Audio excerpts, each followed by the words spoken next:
Hello and welcome to Venus law classes. So guys, आज के इस वीडियो में हम बात करने वाले हैं इंफॉर्मेशन टेक्नोलॉजी एक्ट, इसके एक्सपेक्टेड क्वेश्चंस के बारे में जो काफी हेल्पफुल होंगे एमपीसीजी के प्री के एग्जाम के लिए। तो चलिए वीडियो को स्टार्ट करते हैं। किसी भी अगर एक्ट को हम पढ़ते हैं तो उसके प्री के लिए फॉरमोस्ट जो पहला क्वेश्चन रहता है वो ये रहता है कि ये एक्ट कौन सी डेट में इफेक्ट में लाया गया। So what is the answer? October 17, 2000 इस डेट को एक्ट को एनफोर्स किया गया। Second very important question is कि इस एक्ट में कितने स्केड्यूल हैं। तो आंसर इज 4, 4 स्केड्यूल पढ़ने को मिलते हैं। फिर हम सीधे आ जाते हैं सेक्शन नंबर 4 पे, जो कि लीगली रिकॉग्नाइज करता है किसको? इलेक्ट्रॉनिक रिकॉर्ड को। यानी कि अगर कोई डॉक्यूमेंट एक्सेट्रा है, अगर उसकी लीगल वैलिडिटी है तो इलेक्ट्रॉनिक रिकॉर्ड्स को भी लीगल रिकॉग्निशन मिलने लगा आईटी एक्ट के आने के बाद।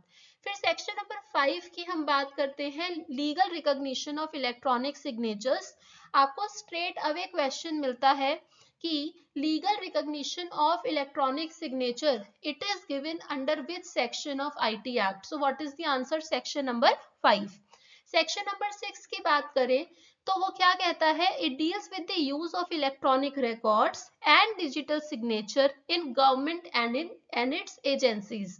तो सपोज करो कि पहले क्या करते थे आपको कोई फॉर्म भरना है गवर्नमेंट रिलेटेड, तो पहले आप क्या करते थे? पेपर पे भर के फिर आप उसको पोस्ट किया करते थे। अब हम क्या कह रहे हैं कि आप इसको क्या कर सकते हो? ऑनलाइन भी कर सकते हो।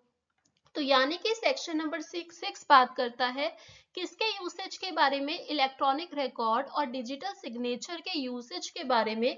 कहां पर? Government and it's agencies, government सरकारी कामों में। फिर हम बात करते हैं, एक अमेंडमेंट लाई गई थी आईटी एक्ट में 2008 में। अगर आपको जो आपसे क्वेश्चन ऐसे आएगा कि कौन सी अमेंडमेंट से आईटी एक्ट को बहुत ज्यादा अमेंड किया गया, आप बोल सकते हो इसको नया अवतार दिया गया। सो इट इज 2008 अमेंडमेंट एक्ट, जिसको फोर्स में लाया गया 27 अक्टूबर 2009। तो आपको डेट याद करना इजी होगा। अगर हम एक्ट की बात करते हैं तो इट इज 17 अक्टूबर 2000, और अगर हम अमेंडमेंट की बात करते हैं सो इट इज 27 अक्टूबर 2009। फिर हम बात करते हैं कि जब आईटी एक्ट 2000 आया, उसने बाकी कौन से एक्ट को अमेंड किया। जैसे अगर मैं एविडेंस एक्ट की बात करूं तो आज हम बात करते हैं admissibility of electronic record, section number 65A(b). तो यहाँ पे बाकी reserve bank of India, Indian penal code में भी अगर आप फॉर्जरी का प्रोविजन देखोगे तो आप देखोगे कि आईटी एक्ट से इंडियन पीनल कोड इसको भी बदला गया।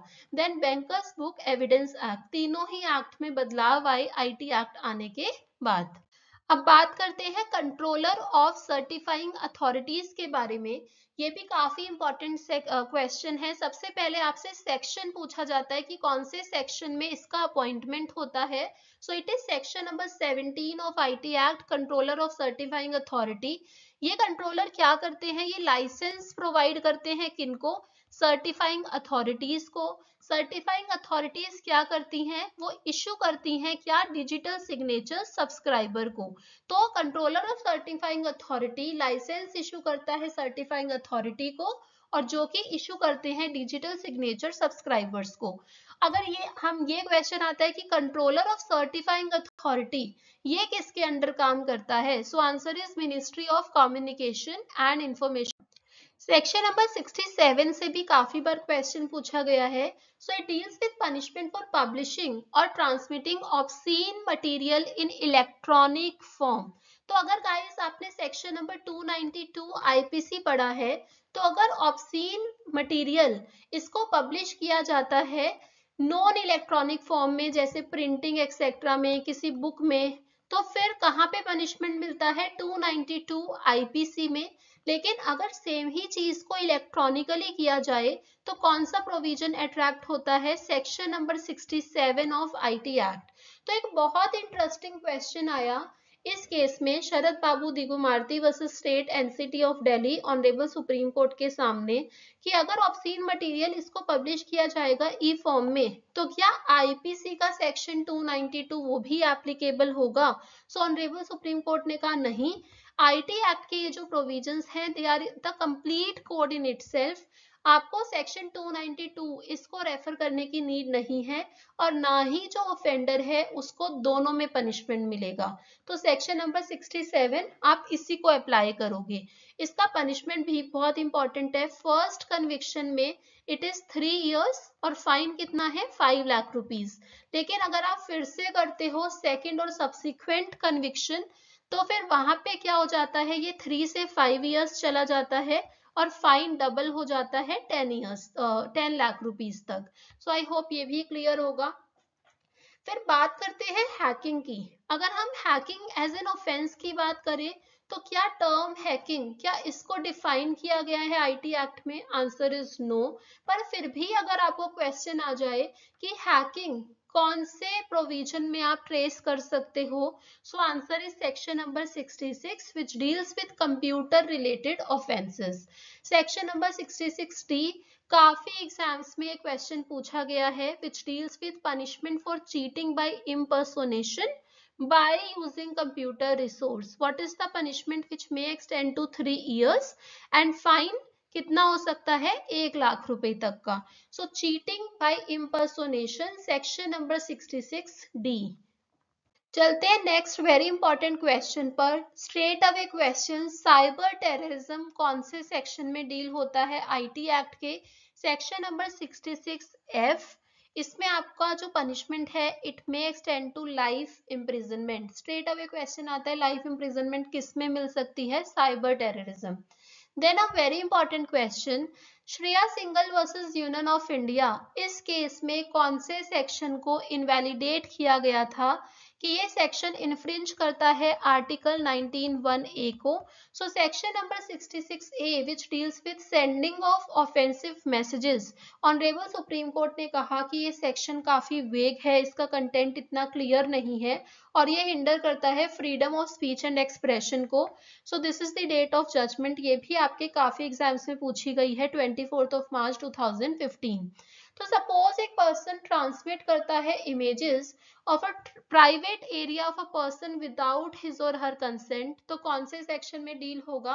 Section number 66E। Punishment for violation of privacy, imprisonment कितना हो सकता है 3 years तक का, और फाइन हो सकता है 2 लाख रुपए तक का, या फिर बोथ। आईटी एक्ट काफी टेक्निकल हो जाता है when it comes to remembering the imprisonment etcetera, कितना फाइन होगा, तो यहाँ पे आपको थोड़ा मेमोराइज करने की चीजें जरूरत है। So section number 66C, punishment for identity theft. तो यहाँ पे अगर सपोज करो कि किसी का इलेक्ट्रॉनिक सिग्नेचर है और उसको यूज कर रहा है कोई और पर्सन फ्रॉडुलेंटली और डिसऑनेस्टली दूसरे पर्सन को लॉस एक्सेट्रा पहुंचाने के लिए, या फिर आप दूसरे पर्सन के पासवर्ड को या फिर अदर यूनिक आइडेंटिफिकेशन फीचर को यूज करते हो, so it comes under the purview of identity theft. यहाँ पे पनिशमेंट हो सकता है 3 years and shall also be liable to fine which may extend to ₹1 lakh। तो जैसे सेक्शन नंबर 66D में हमने किया था impersonation by cheating by impersonation, और यहाँ पे सेक्शन नंबर 66C ये डील करता है आइडेंटिटी थेफ्ट के बारे में, और section number 66F it deals with cyber terrorism.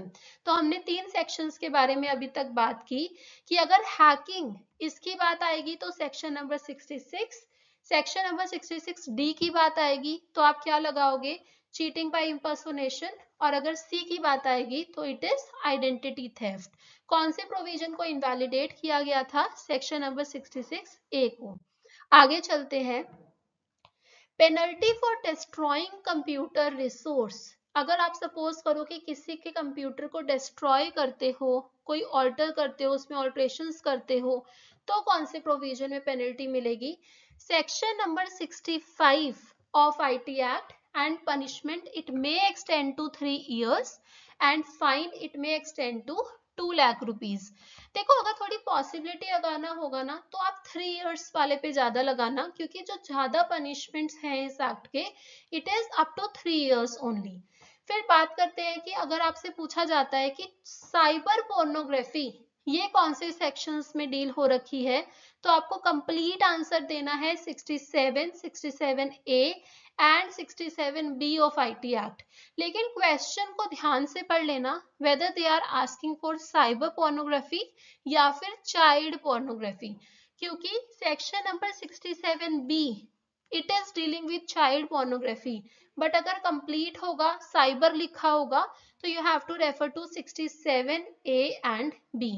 फिर मैंने आपको पनिशमेंट बताया ही था साइबर टेररिज्म का, तो यहाँ पे क्या होता है, लाइफ इम्प्रिजनमेंट तक दिया जा सकता है। एक मोस्ट फेवरेट क्वेश्चन काफी एग्जाम से पूछा गया है कि क्रेडिट कार्ड फ्रॉड, इसमें कौन कौन से सेक्शंस आप इन्वॉल्व कर सकते हो।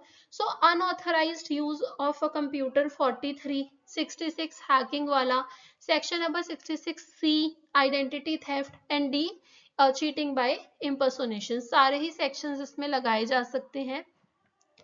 फिर बात करते हैं what is the time limit for filing appeal against the order of cyber appellate tribunal. तो साइबर एपेलेट ट्रिब्यूनल ये एक एजेंसी है और यहाँ से भी अगर आपको अपील डालनी है तो किसके सामने आप डालते हो, हाई कोर्ट के सामने। कितने दिनों में, 60 डेज में, और कौन से सेक्शन में, सेक्शन नंबर 62 में। तो साइबर एपेलेट ट्रिब्यूनल से अपील जाती है हाई कोर्ट के पास, 60 दिन के अंदर अंदर करनी होती है आपको फाइल, और कौन से सेक्शन में डील हो रखा है, section number 62। So which is the appellate court on the orders issued by cyber appellate tribunal? It is High Court 62. Now it is very important 81A, क्योंकि अगर आप स्केड्यूल में देखोगे, schedule first of IT act, वहां पे लिखा होगा कि ये एक्ट अप्लाई नहीं करता नेगोशिएबल इंस्ट्रूमेंट्स पे, क्योंकि नेगोशिएबल इंस्ट्रूमेंट एक्ट में अपने ही अमेंडमेंट्स की गई थी। सो स्केड्यूल अगर आप जाओगे वहां लिखा है कि act is not applicable to negotiable instruments, लेकिन सेक्शन नंबर 81A कहता है कि application of the act to electronic cheque और ट्रंकेटेड चेक्स, तो उस पे ये अप्लाई होता है। Answer is yes. तो सपोज आपको क्वेश्चन आ जाए कि whether act applies to promissory notes, answer is no. Whether this act applies to electronic cheques, answer is yes. फिर हमने बात की साइबर एपेलेट ट्रिब्यूनल की। अब यहाँ पे क्योंकि हम इसको एपेलेट कह रहे हैं तो यहाँ पे भी तो कहीं से आती होंगी अपील्स, तो इस एक्ट में प्रोविजन है एडजुडिकेटिंग ऑफिसर्स का, जो कि 5 करोड़ तक के क्लेम को सुन सकते हैं। अगर वहां से अपील जानी होगी तो it will go to cyber appellate tribunal. कितने दिन में फाइल करोगे, 45 डेज में, सेक्शन नंबर 57 में ये दे रखा है। और इसको डिस्पोज ऑफ कितने दिन में कर देगा appellate tribunal, within 6 months from the date of the receipt of the appeal.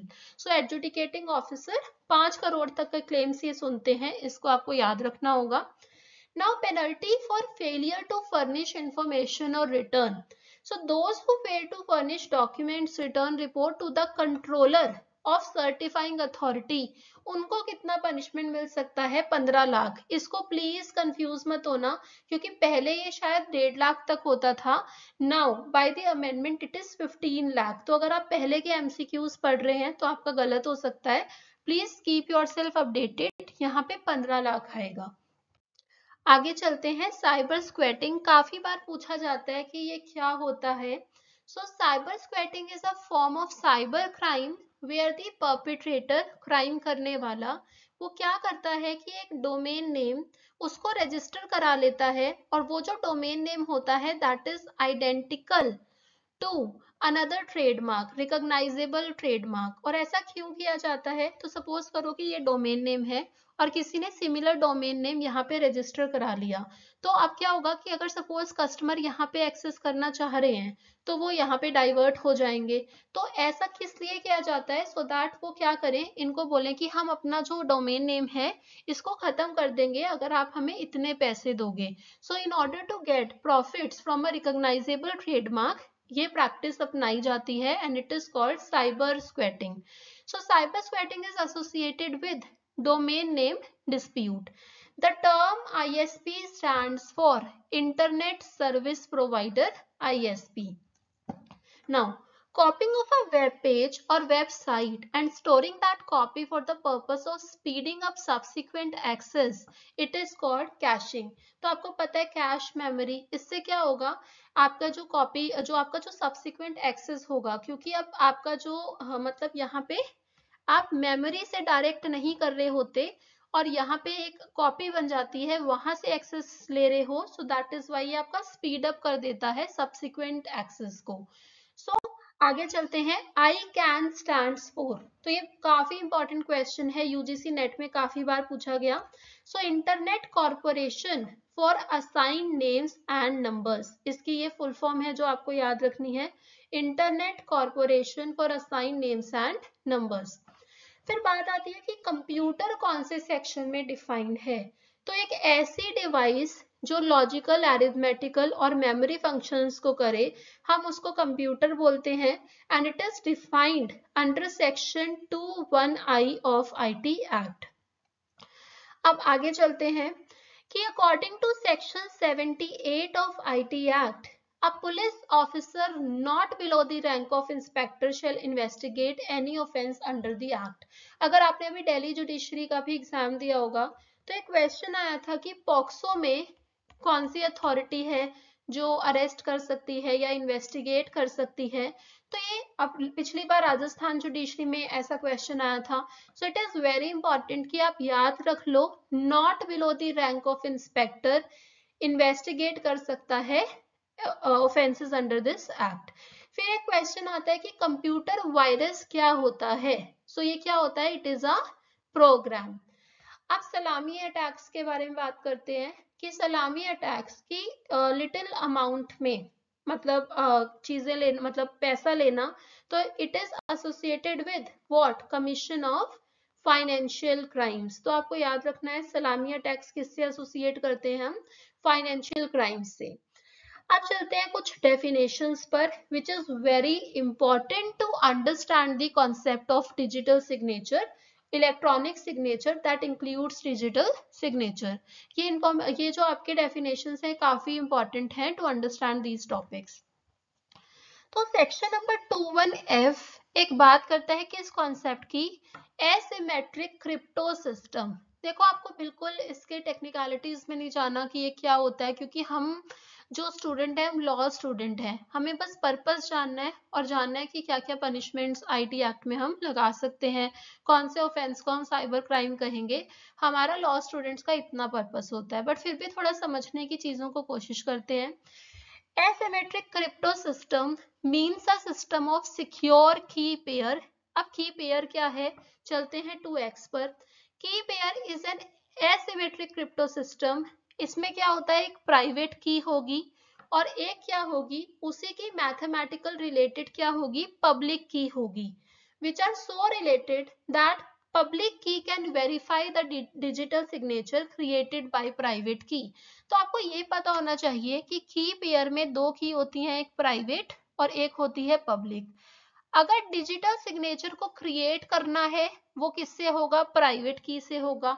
और अगर डिजिटल सिग्नेचर को वेरीफाई करना है, यहाँ पे क्रिएट, और अगर वेरीफाई करना है तो पब्लिक की से होगा. की पेयर क्या होता है, mixture of private and the public की. तो asymmetric crypto system means a system of a secure key pair consisting of a private key for creating digital signature and a public key where to verify the digital signature. तो इस system को हम क्या कहते हैं, asymmetric crypto system. Private की मैंने आपको बताया क्रिएट करने के लिए, पब्लिक की क्या होगा, to verify the digital signature that is listed in the digital signature certificate. की पेयर इनको कंसिस्ट करता है. तो section 21F ZC ZD and X.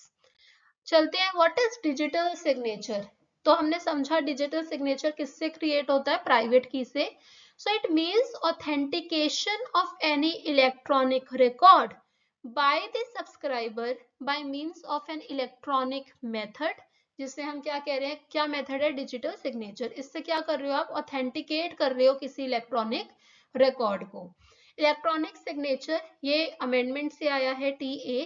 It means authentication of electronic record by a subscriber by means of electronic technique specified in the schedule and it includes digital signature. दोनों में खास फर्क नहीं है, बट याद रख लेना, याद रखने के लिए ठीक है कि अगर सेकंड स्केड्यूल का मेंशन है तो आप इलेक्ट्रॉनिक सिग्नेचर इस पे टिक करिएगा। आगे चलते हैं। The DSC digital signature certificate, it creates a binding linkage between subscriber and issuer. Certifying authorities issue करती हैं डिजिटल सिग्नेचर को। चलते हैं नेक्स्ट क्वेश्चन पर। Access control list ACL is a list of rules that specifies which user or system are granted or denied access to a particular object or system resource। तो ये एक technique है access control list. इसमें क्या होता है, ये इसमें हम एक वो कर देते हैं कि आप एक्सेस कर सकते हो, तो ये सिस्टम क्या कर सकता है, इसको एक्सेस ग्रांट होनी चाहिए, इसको डिनाई होनी चाहिए, बेसिकली फॉर दी सेफ्टी। फिर चलते हैं Nigerian scam 419, it involve scam as phishing. अब फिशिंग को जानना इंपॉर्टेंट है कि व्हाट अमाउंट्स टू फिशिंग। देखो फिशिंग में क्या होता है, इसमें फ्रॉडलेंट मैसेजेस भेजे जाते हैं दूसरे के ईमेल्स एक्सेट्रा में रेप्यूटेबल सोर्सेस से, जो कि वैसे सच में रेप्यूटेबल नहीं है, बट आप क्या कर रहे हो, किसी और का आइडेंटिटी लेकर आप क्या कर रहे हो, मैसेजेस भेज रहे हो, ईमेल्स भेज रहे हो। अब इसका गोल क्या होता है कि आप सेंसिटिव डेटा को चुरा सको, जैसे क्रेडिट कार्ड की इंफॉर्मेशन, कोई लॉगिन इंफॉर्मेशन एक्सेट्रा, और इससे आप क्या भी कर सकते हो, मैलवेयर एक्सेट्रा इंस्टॉल कर सकते हो विक्टिम की मशीनरी पर, कंप्यूटर पर। तो जैसे क्रेडिट कार्ड्स एक्सेट्रा हम फ्रॉड्स करते हैं, so all amounts to phishing. तो Nigerian scam 419, it involves scams as phishing. So phishing is a criminal offense of unlawfully obtaining money, property or services from a person, entity or institution. आगे चलते हैं। ICERT, ये भी काफी important है, Indian computer emergency response team, section number 70B of IT act, इसमें इसको deal कर रखा है। आपको इसके फंक्शंस पता होने चाहिए कि ICERT, पहली बात तो इसकी फुल फॉर्म क्या है और फिर इसके फंक्शंस क्या हैं। सो collection, analysis and dissemination of information on cyber incidents. तो मेनली ना यही पूछा जाता है आपसे कि साइबर इंसिडेंट्स वगैरह, इस पे जो इंफॉर्मेशन रिलेटेड कौन सी नोडल एजेंसी है नेशनल लेवल पर, तो आप आंसर देते हो Indian computer emergency response team. बाकी आप पढ़ सकते हो साइबर इंसिडेंट थ्रेट्स, इसके फोरकास्टिंग, अलर्ट एक्सेट्रा, हम इसी ये एजेंसी डील करती है। फिर एक IDS, intrusion detection system. Intrusion आपको वर्ड से ही पता चल रहा होगा, इट इज अ डिवाइस और software application that monitors a network for malicious activity और पॉलिसी वायलेशंस। सो IDS इसका पता होना चाहिए आपको। फिर मैंने आपको ये controller of certifying authority already बता चुकी हूँ मैं आपको। एक साइबर स्क्वैटिंग होगा यहाँ पे, साइबर स्क्वैटिंग, तो इस पे काफी इंपॉर्टेंट केस है आकाश अरोड़ा का, Yahoo Inc versus Aakash Arora. It is a famous case on cyber squatting. इन्होंने क्या किया था, डोमेन नेम रजिस्टर करा लिया था, सो ये डोमेन नेम रिलेटेड केस है, so it is the case dealing with the cyber squatting. The science of sending secret cipher and decoding, it is called cryptography.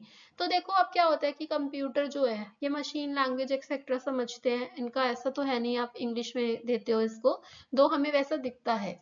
So cryptography में क्या होता है, the science of sending secret cyphers और इसका decoding, इसको हम कहते हैं क्रिप्टोग्राफी। आगे चलते हैं। Widely use security measures for blocking traffic in the internet. तो इसका आप यूज क्यों करते हो, तो ये बता रहे हैं। अब UGC नेट के पेपर में तो बिल्कुल ही हद कर दी गई। आपसे पूछा गया कि IT एक्ट कितने नंबर का एक्ट है ऑफ 2000, तो यहाँ पे आंसर इज 21। तो ऐसे भी क्वेश्चंस आए हुए हैं टोटली मेमोरी बेस्ड, तो आपको याद रखना है। सो आई होप अभी आपको सारे क्वेश्चन समझ आ रहे हैं। ये एक रह गया, the full form of IRTF is the internet research task force. So in the year 2020 Indian government ने क्या किया, बैन कर दिया था चाइनीज मोबाइल एप्स को, जिसमें टिकटॉक भी एक थी।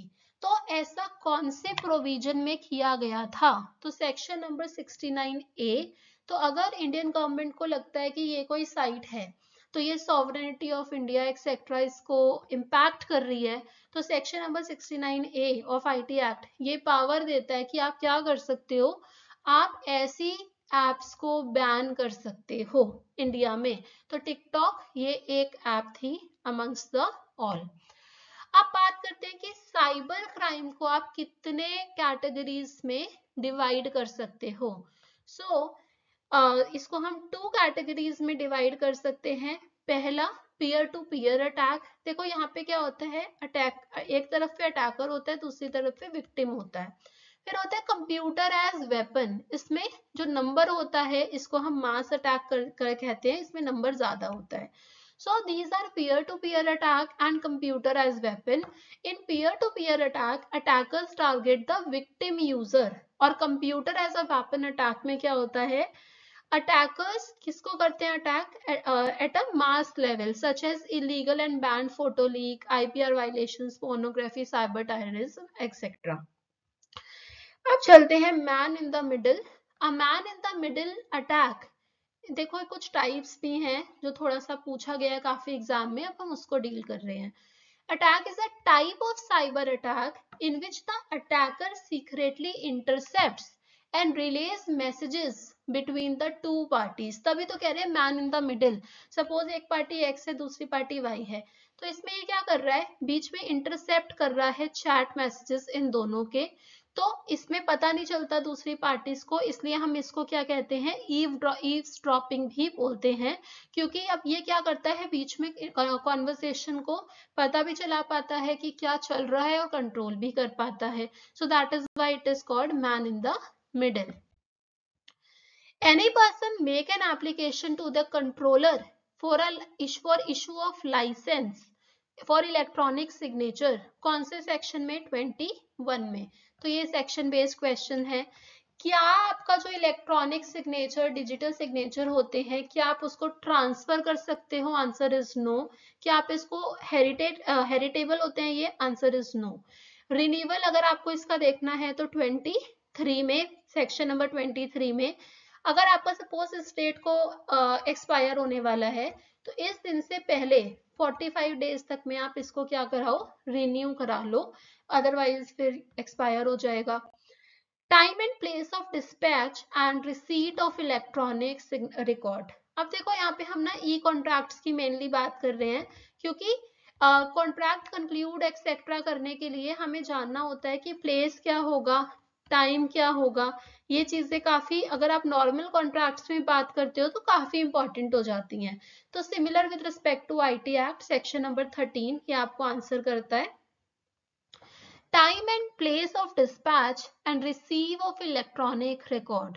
तो ये कहते हैं कि the dispatch of electronic record occurs when it enters the computer resource outside the control of originator. Originator कौन होता है, जो मैसेजेस एक्सेट्रा सेंड करता है, और एड्रेसी कौन होता है, जो रिसीव करता है। ZA में आपको इसका क्या कह रखा है, डेफिनेशन गिवन है।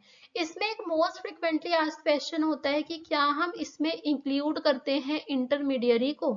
Answer is no.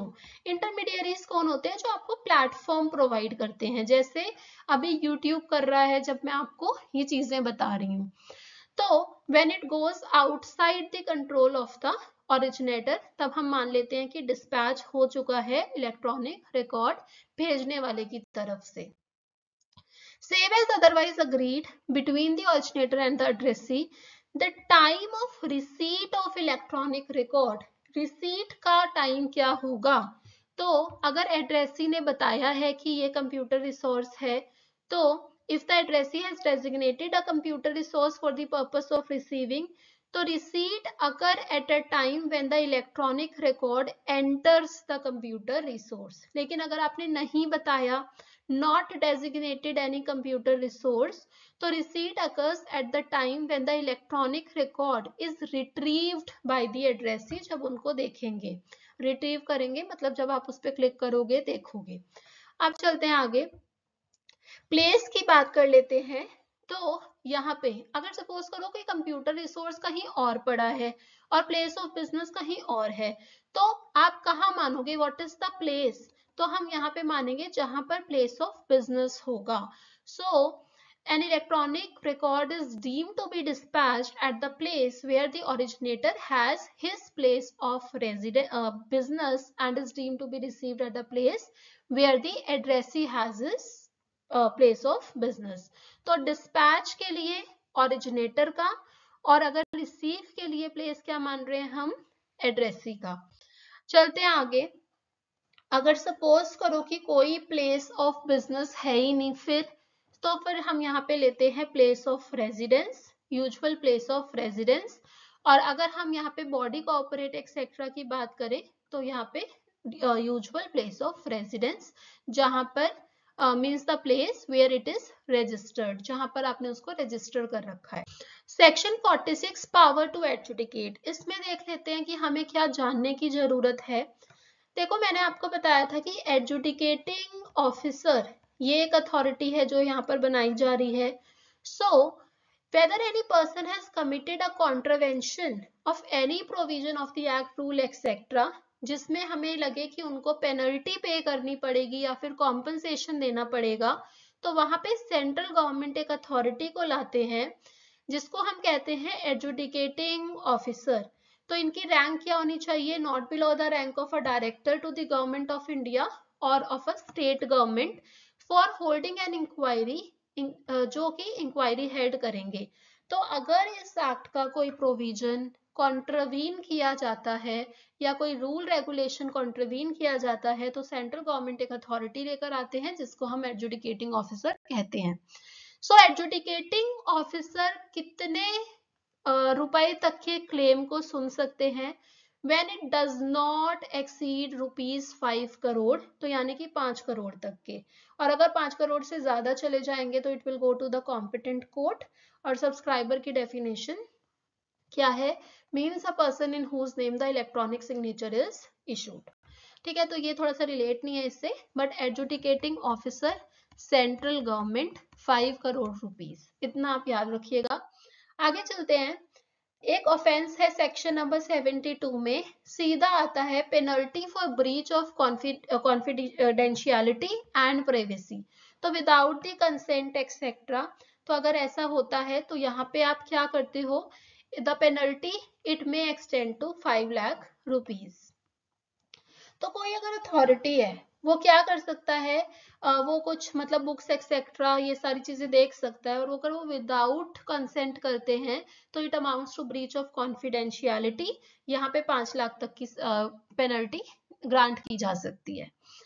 अब ऑडिटिंग एक्सेट्रा, देखो कई बार क्या होता है कि हम कहते हैं कि इन बुक्स ऑफ अकाउंट्स की ऑडिटिंग होगी, तो क्या इलेक्ट्रॉनिक फॉर्म में जो रिकॉर्ड्स हैं उसकी ऑडिटिंग की जा सकती है? Answer is yes. तो सेक्शन नंबर 7A ऑडिटिंग की बात करता है. So auditing of accounts that are in electronic form. Protected system क्या होता है? देखो इसमें आपको याद रखने की जरूरत है, section number 70 it deals with protected system. और यहाँ पे अप्रोप्रिएट गवर्नमेंट ऑफिशियल गैजेट में बताती है कि ये जो कंप्यूटर रिसोर्स होगा ना, ये क्या है? इसको हम प्रोटेक्टेड सिस्टम कहेंगे. क्यों? क्योंकि ये क्या कर रहा है? किसी क्रिटिकल इंफॉर्मेशन एक्सेट्रा इसको इफेक्ट कर रहा है. सो आप किसी कंप्यूटर रिसोर्स को प्रोटेक्टेड सिस्टम डिक्लेयर कर देते हो by the help of the notification. कौन करता है? अप्रोप्रिएट गवर्नमेंट, सेंट्रल और स्टेट. अब चलते हैं हमारे मतलब लॉ स्टूडेंट्स के लिए बहुत जानना जरूरी है कि कंपाउंडिंग ऑफ ऑफेंस क्या ऐसा प्रोविजन है, क्योंकि हम कंपाउंडिंग पढ़ते हैं जैसे सीआरपीसी 320 में भी देखते हैं.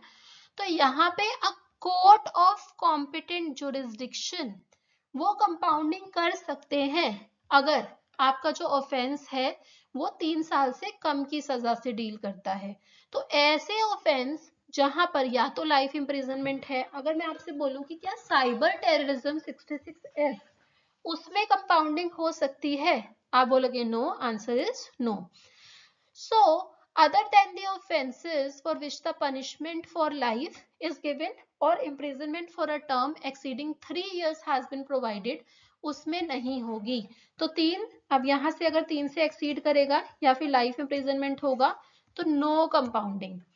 फिर अगर सपोज करो कि सब्सिक्वेंट कन्विक्शन पर आपको ज्यादा इनहांस पनिशमेंट मिलेगा, तो ऐसे ऑफेंस के लिए क्या आप कर सकते हो? Answer is no. तो यहाँ पे भी नो कंपाउंडिंग। या फिर एक ऐसा ऑफेंस जो socio economic condition of a country या फिर कोई child who is below the age of 18 years या फिर वुमेन के अगेंस्ट हो, वहां पे कंपाउंडिंग नहीं होगी। थोड़ा सा somewhat similar with plea bargaining, आप ये बोल सकते हो।